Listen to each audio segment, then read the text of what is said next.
Tutulong muna tayo.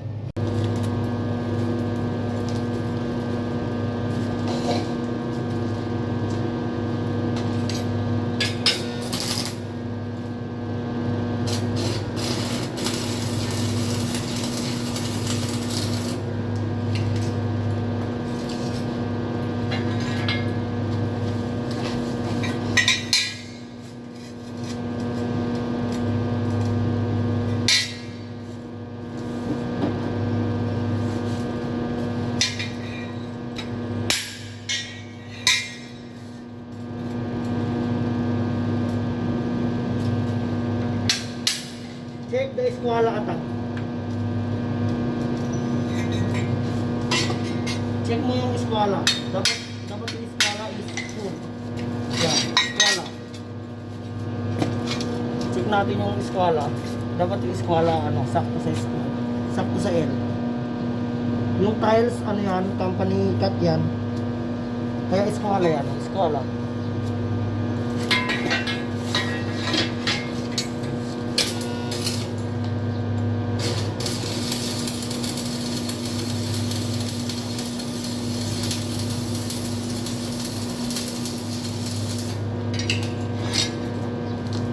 Tapos tool welding and then grinder. Diba?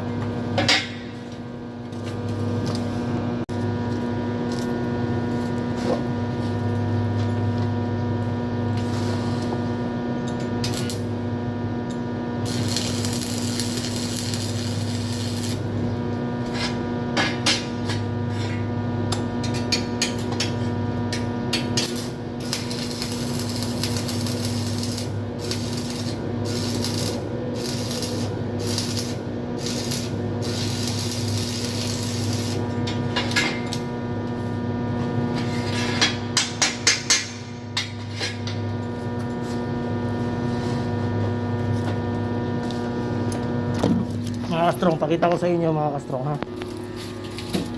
Yan, full welding na natin. Yan. Ito.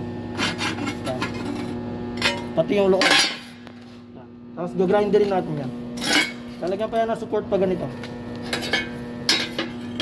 Ganyan magiging style niyan. Mga kastrong, di ba? Support kasi yan eh. Ayan yung pinaka welding. Tanggalin natin yung flux.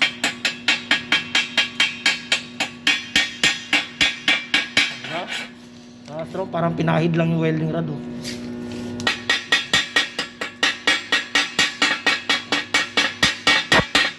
diba? Parang pinahid lang yung welding rod mga kastrong. Diba? Gawa pa tayo isa, bali dalawa ito. Yan, gawa pa tayo isa mga kastrong. Same process lang. Mga kastrong, ayan na po yung ginawa nating dalawa. Pakita ko po sa inyo ha. Bali ito yung isang side. Yan. Tapos yung isang side naman po ay pabaliktad ng orientation. Kung siya papunta doon, itong kabila naman po pabaliktad ng orientation.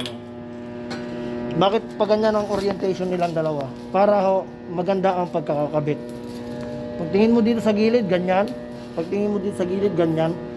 Dito papasok yung unit ngayon, di ba? Tapos for safety purpose, for safety purpose yan mga kastrong, babangga yung unit dyan in case na matulak siya, di ba? Kasi yung unit pag nahulog yun, pwede tayong makatama ng tao for safety purpose ng may-ari ng bahay yan. Okay? Konting grinder lang, pintura. Konting grinder, tapos pintura mga kastrong. Mga kastrong, konting grinder lang. Konting grinder lang para pagka pininturahan natin, maganda. Diba? Mga kastrong, lagi nyo tatandaan, ang quality ng trabaho mga kastrong, yun ang iniingatan.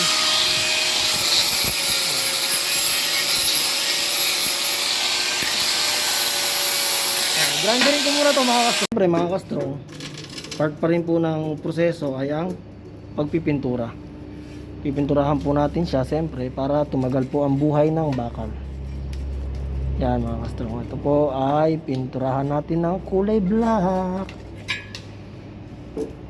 Simple lang naman po yan mga kastrong. Pintura, welding, pintura, cutting, ayun lang po mga kastrong. Pinturahan muna natin ito mga kastrong para pakita ko sa inyo yung final ng ating ginagawa. Kastrong, ayan na, napinturahan na natin. Siyempre next, yung pinaglinisan mga kastrong. Sorry. Yung fabricator natin ng welding works. Lilinisin na rin natin. Part din yan mga kastrong ng safety.